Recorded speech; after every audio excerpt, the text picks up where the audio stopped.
Hindus believe that garden is a sacred place and that brings healing and happiness both together. The garden is very good place for meditation, contemplation, and all the Hinduism philosophy is related with the nature for your well-being, as general life, as a food, as a medicine. So everything is totally connected with the nature.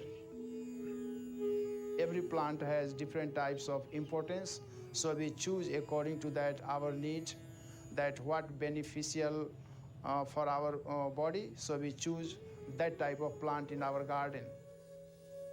Indian basil is considered as the holiest plant, and it is always offered in the temple, and every food and meals Hindu put these leaves into their food.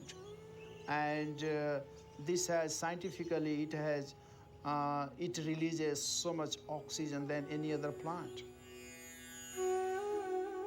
Human body is dependent on the plant life for everything, for food, for medicine, for general well-being, for energy balance. So we have great connection. Without that, there is no existence of human life.